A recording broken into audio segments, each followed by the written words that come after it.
Hello and welcome to Gazette discussion for 15 July 2021. My name is Harsh Singh, and in this discussion we will cover many interesting articles through the Gazette. Now, the first video of Gazette will be on the featured news for today, which is on ethics and governance of artificial intelligence for health. This article is very important considering the role of robots and artificial intelligence technologies for health. Here we will understand how artificial intelligence is aiding health sector, what are the ethical challenges that artificial intelligence is right now facing, and what are the ethical principles that must be followed in health sector to avoid this kind of conflict. The second video will contain rest of the articles discussion. The first one is This Day in History about Jamsetjee Jeejeebhoy.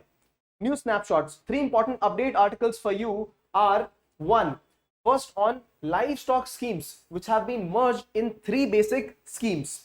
The second one is Committee on Earth Observation Satellites, also promoted by India and America and endorsed later by United Nations. So important for India. And the third one is Delhi Assembly's Peace and Harmony Committee and the Supreme Court observations on the same.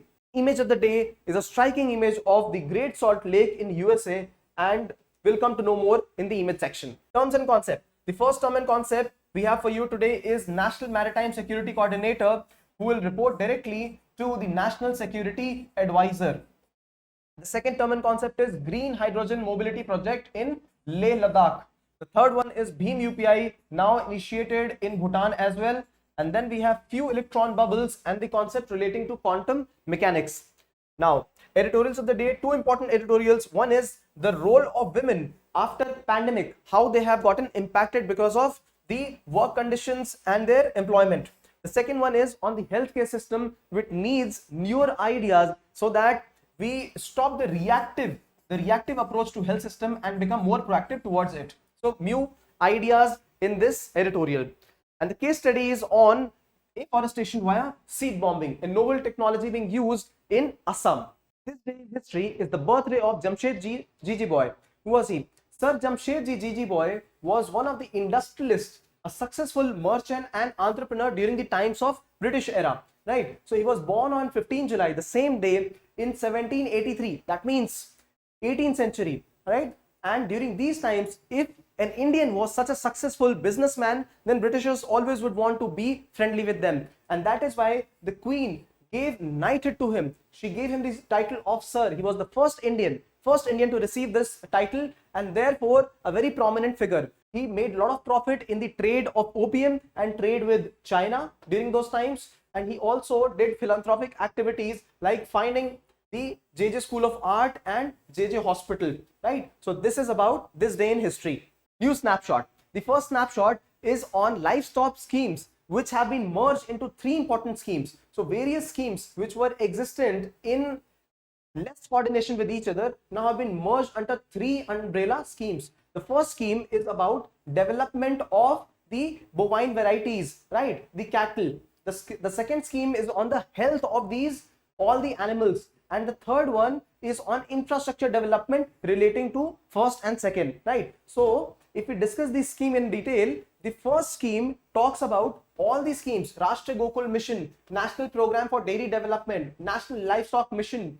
Now all these schemes and the census as well, all these schemes had some overlapping content, right? Overlapping operations, and therefore all of them have been merged. Also the functionaries, the funding, now this gets synchronized through this, right? The whole activity gets integrated, and therefore the first one is development program. Like for example, Rashtriya Gokul Mission is on developing the indigenous bovine varieties of milk producing animals, right? So this scheme along with the second scheme. Now second scheme is National Program for Dairy Development. Now it ensures empowerment of the farm producer organizations, of the persons who are in this sector, to ensure that milk is properly produced, so that milk is processed. So these are the development programs which have been put together, right? The second one is about the disease control program. Now this program has been now called as Livestock Health and Disease Control. Why have this word disease control in the beginning? So livestock health and disease control, right? So this is the second program under which all the disease management, right, and research development related to it would be placed. The third one is on infrastructure development of these dairies, infrastructure development for research activities, for dairy infrastructure, right? Now, dairies work as cooperatives, right? And therefore, there needs to be a mechanism to ensure that decentralized participation is done, and an institutional mechanism to transfer the dairy products is also there. So this is what is the infrastructure development, right? Having capacity for cooling the milk, having capacity for pasteurizing the milk, and then transporting it, decentralized transportation to various places, right? So this is the dairy infrastructure development program. So these three programs are important. When asked in a question, this is how you will represent your answer. This also synchronizes how you write the answer, right? So government has improved its planning process, and this is how we also improve our answer writing process. Now, so therefore the package, when it is delivered to these. The package means the finances, when they are delivered, they're delivered to these three sectors, right? And this is how external investment can also be roped in. When outsiders know that this system is organized, there will be more tendency for them to participate in funding, because that will yield them profits, right? So this is some explanation about the schemes that I already spoke of, right? Now, one simple example of integration is what I'm going to present right now. Now, animal feed. Animal feed is what animal feeds in, and through that they are able to produce something for us. For example, milk, meat, etc. Now, research says that if we use seaweed as well as an important component in their feed, then the methane output, will get reduced. Methane output of the particular organism. So we will have less greenhouse gases, less global warming. So seaweed can become an important component. Now this forms the part of research activities. This also forms a part of development programs. Why? Because research is carried out first, and then the farmers have to be empowered to use seaweed as well, right? So this is how. And then what about infrastructure? We have to develop infrastructure for the same. So therefore, this is one good example of research of how farmers are using it, what to use it, and how the finances also have to be put in these directions. So this is how a good example of seaweed can be used.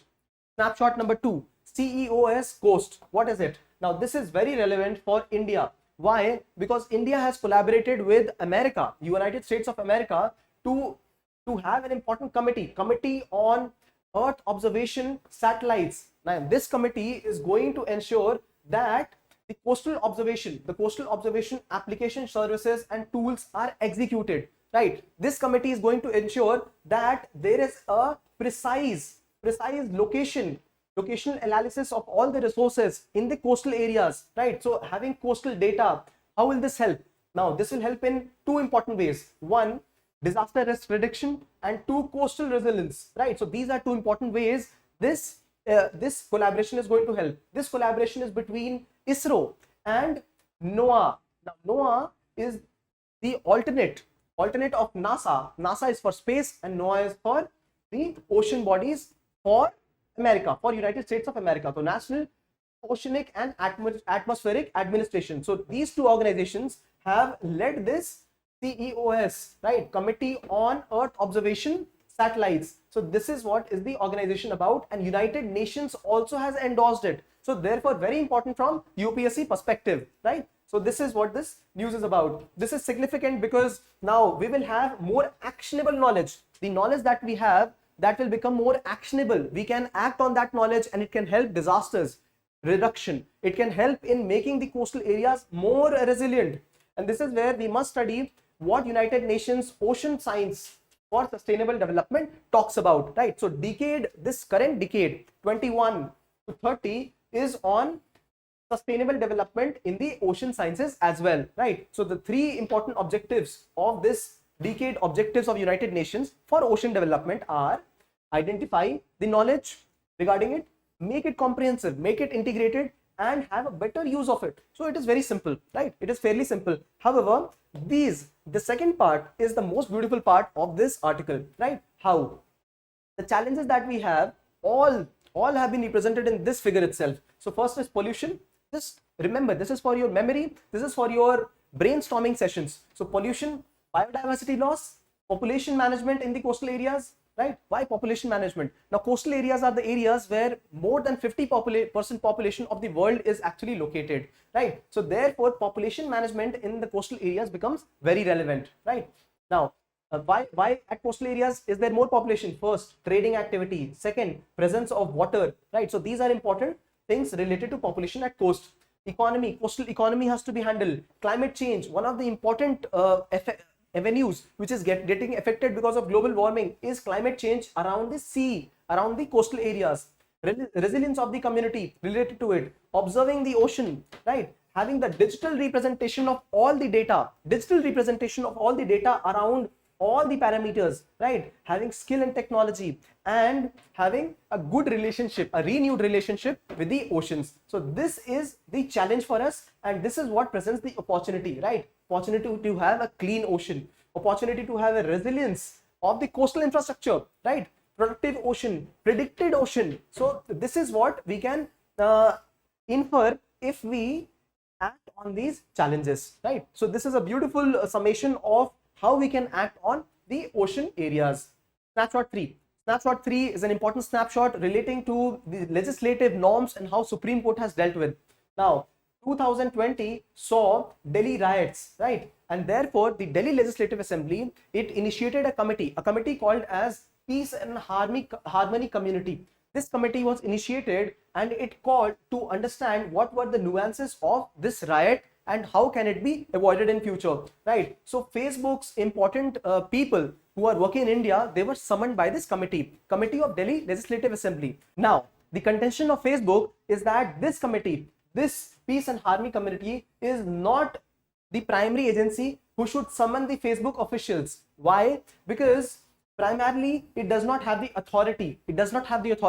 Because these are central government laws. The law and order in Delhi is managed by the central government. Also, the IT Act of Parliament is the one which is empowered and not Delhi Legislative Assembly Committee, right? So this is what the Facebook has contended, and Supreme Court responded to this because this case was also at the Supreme Court. So Supreme Court says that firstly, the Legislative Assembly is initiating a privilege against the Facebook officials. So what is privilege? Now, in polity is clearly mentioned, privilege is kind of a power that the Legislative Assembly exercises over its members and even outsiders. So it is a matter of privilege that it is calling the outsiders for certain questioning, right? The second one is the second one that Supreme Court said is that the Assembly also acted on certain state list and concurrent list. So it is actually empowered. It is empowered to institute a committee and to conduct such researches. The third thing, the most important thing here, the Supreme Court said was that the Assembly also has what other functions apart from legislation. So this is where a main question also can be originated. Inquisitory functions and recommendatory functions. So what is inquisitory? Inquisitory is to become curious. It wants to know the Facebook's role in this riot case, right? So inquisitory, and second was recommendatory. So it wants to recommend certain things. So these are the functions of the Legislative Assembly as well. How can we only say that lawmaking is the only function? This lawmaking was contended by Facebook. Facebook said that Legislative Assembly is for lawmaking. Why are you questioning us? So this is what Supreme Court responded with. Also, Supreme Court said that this is informed deliberation, informed conversation happening to combat online mass hate and violence, because mass hate and violence was propagated through Facebook medium as well, right? So here let us understand what is the presence of Facebook in online media. Now, 1/3 of population on this planet is influenced directly or indirectly by Facebook information and content. So Facebook cannot wash hands straight away saying that they are not responsible during this kind of riot, right? Secondly, a lot of users in India are Facebook users, so they are influenced by online content, right? So Facebook becomes an important power center, and it also gains popularity and income. It gains income and resources through all kind of media, and therefore how can Facebook say that they were not responsible in this incident, right? Now therefore the court mentioned clearly that it is time to self-regulate the media bodies, especially in generating, controlling and modulating information that is passed through them, right? So this is what is about the committee that was formed by the Delhi Legislative Assembly. The committee was called as Peace and Harmony Committee. The image of the day. Now this is the image of Great Salt Lake, right? This is in Utah province of United States of America. Very interestingly, this is the photograph of the Great Salt Lake right now, and this is in 1933. Now, as is visible in the picture, now this area contains a lot of water in the lake and there is hardly any water contained in the lake. Why has this happened? This has happened because a lot of rivers which were feeding in fresh water, now that feeding has stopped, right? This has led to a mega drought condition, right, in this area. And what has it led to? It has led to some important results. For example, pelicans, the birds which were nesting in this area, they have reduced their nesting. Then the arsenic laden dust. Now arsenic laden dust which was at the bottom of this lake, now it is exposed and therefore it gets exposed in the air now. So another health harm. And the third, the movement of sailboats. If there are boats flying earlier, now there are no boats which can fly in this shallow area. So this is one impact of the desertification and mega drought conditions. This is where I would like to quickly bring to you where Utah province is located. Now this is Utah province towards the western side of United States of America. This is New York and Washington DC. This is Washington State. This is California State, this is Texas, this is Florida. So these are the four corners of United States of America and this is where Utah is located. It is a desert province. Okay, terms and concept.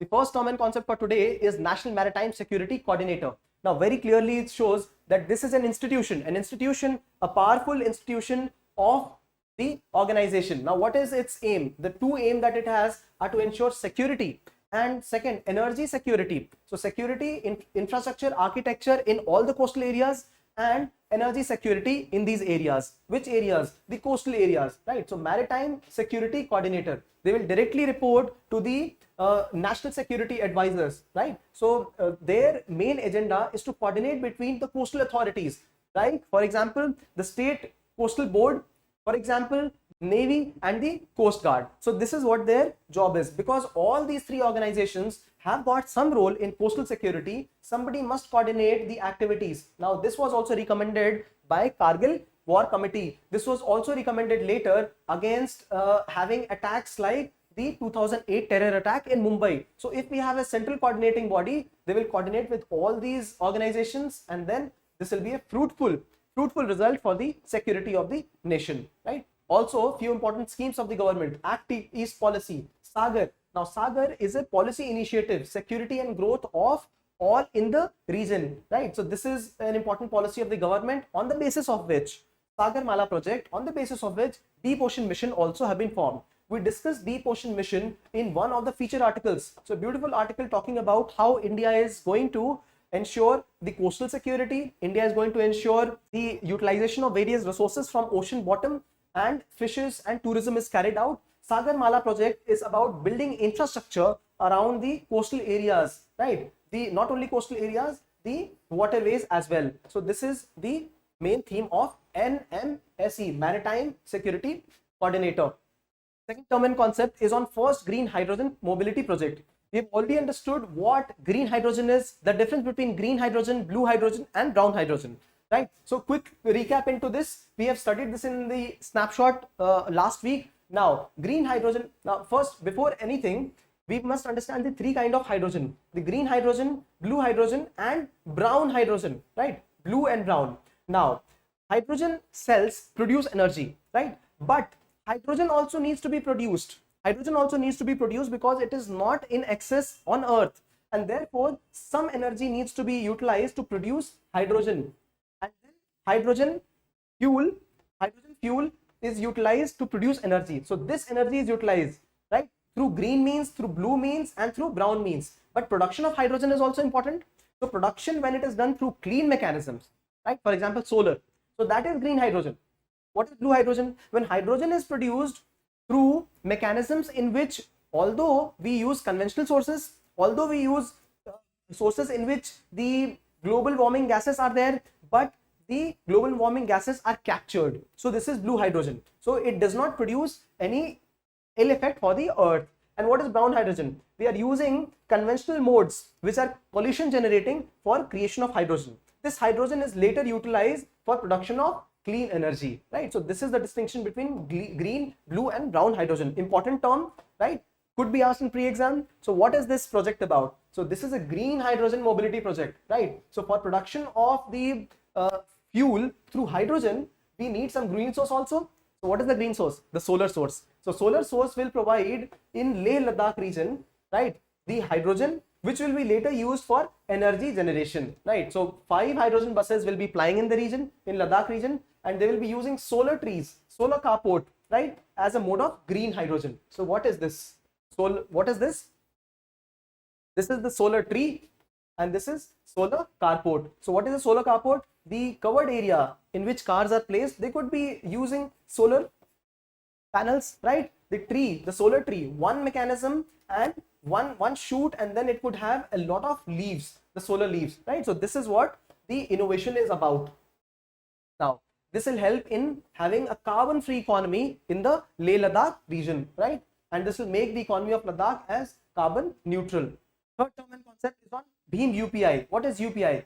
Unified Payment Interface. So this is an interface, this is an application on which all the bank account of a person are there and they are all integrated. So this is a unified payment interface, right? So if we have got 3 accounts, if I've got 3 bank accounts, all of them are integrated with each other, and I can make payments through this app. I can also transfer money in any of the apps very freely without paying any cost, and they can also be used, any of the bank accounts can be used to make transfer later outside as well, right, to another person. Now why is it in news? It is in news because Bhutan has started to use this UPI app with the help of NPCIL, National Payment Corporation of India. NPCIL is also Nuclear Power Corporation. So we must remember National Payment Corporation. So this NPCI is assisting the formation of UPI BHIM. BHIM is one of the primary apps which is initiating UPI. Government of India has initiated this app.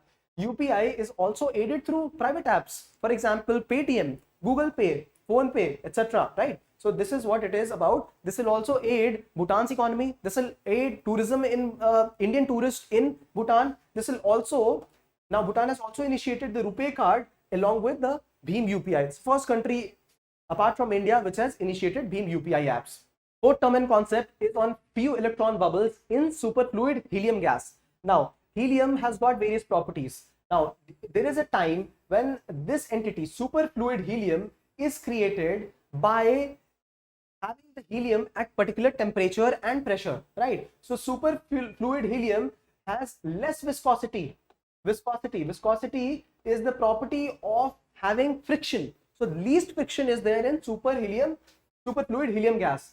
And when an electron is introduced in this superfluid helium, there is some space around the electron which is free, right? Free space around it, right? Now there is not only one electron, there could be more injection of electrons, right? So few electron bubbles are formed around the electron which is injected in this superfluid helium. Around this electron there is some free space. There is another electron, some free space. Now the shape of free space, the shape of electron, they interact with the other electrons, and this decides the property of superfluid helium gas. This decides the property of the whole entity, this particular entity. What will be its conductivity, what will be its behavior, what will be its physical and chemical properties. Now if we introduce electrons like this, there will be more electron bubbles, and this kind of change in property will lead to understanding quantum material, the material at molecular and atomic levels. They will also help in understanding conductivity of various materials. So this is where the news comes into play. The Indian Institute of Science, Bengaluru, has researched on this and found that few electron bubbles do exist. Of course they do exist, but it has found that two various types of few electron bubbles do exist. So this is going to aid the research in finding the superconductivity of the superfluid helium gas. This is it, news. Editorials of the day. The first editorial on how women were impacted because of corona, especially in the field of employment. Firstly, we understand that there is a huge disproportionate gender gap in the provision of employment of male and females, right? So firstly, we must acknowledge that females have less employment. The second one is corona pandemic ensured that females were deprived more of their employment, more than the male counterparts. So deprived more due to corona pandemic, and now statistics do suggest that the regaining of employment, in that also women are behind the males. So 24% was the percentage which was the less impact. So 24% less employment was the employment of females as compared to males, right? Now losing employment, 28% more females lost employment as compared to males, and then regaining employment after corona pandemic 43% less as compared to males. So 3 level of discrimination for females. This is what the article says, right? The article also mentions that this also deprives the females of their disposable income, the income that they use to help the family in terms of providing food, providing basic amenities, right? Basic amenities for them, for example, having ration, having menstrual resources. So these are very basic resources they are deprived of. And therefore, the article also suggests that what about the marginalized communities? There, these tendencies would be even more, having less income at hand. And therefore, the article suggests 3 important measures. The first measure it suggests is having a PDS, a public distribution system, also to aid not only food but important resources for females. For example, menstrual resources. For example, resources which specifically women need, right? Second, it talks about giving jobs, MNREGS jobs specifically to women. And the third one is having one nation, one ration card, and to ensure that females, destitute females, those who do not have husbands, those who are running families single-handedly, they are the ones who get the ration card before anybody. So this is the article aiding the help of the women in India, right? Now these thoughts are the ones which provoke us to understand that women empowerment is very much needed, right? Therefore, reading such articles becomes very in-depth exercise. It helps us absorb the important components of our society and helps us write an answer in a more organized, in a more holistic manner, right? Therefore, reading such articles becomes very important, right? Therefore, we provide a link to the article. You go on the PDF, you will find this link. You go on the website, you will find that link. Click that link and do read the article. The second article is on the healthcare system. Now, the healthcare in India is designed to be reactive in nature, not proactive. Whenever the health spoils, then we go to the doctor, right? There is less amenity and there is less incentive to ensure that the health in the first place does not get spoiled, right? So important statistics says that 80% of death in India because of COVID are because of non-communicable diseases. So what are non-communicable diseases? Now, this is the comorbidity condition where corona along with non-communicable diseases has struck the Indian health. So non-communicable diseases, for example, are lifestyle diseases like obesity, like hypertension, blood pressure, right? So like heart diseases, lung diseases. So these are the chronic diseases which are there in the human life cycle for an elongated period. So we are talking of those kind of non-communicable diseases, right? Now, the article says that India, first of all, has early onset of these diseases. In European economy, when it comes at the age of around 55, it starts to hit Indian people at the age of 45 itself. Then the article says that there is a conflict of interest between people, right? For example, people want their health to improve. However, in hospital administration, in hospital management, the hospital administration is incentivized if they treat more people. So this is a conflict, right? They get more money if they treat more, but on the other hand, people don't want to get ill. So there is a conflict of interest. This must be sorted. And therefore, the article says that there must be aid, there must be incentive to prevent the happening of disease and not to cure disease. Prevention should be the first cure, right? Reactive health policies should not be in existence, right? There must be less incentive for the more incentive for preventing the disease. So the outcome based, another important point of this article is that the health must be outcome based, not just output based. The person health must relate to whether they have improved, and then only incentives must be given, right? Not about just curing them for once and then giving them medication for life. So this is what the article is.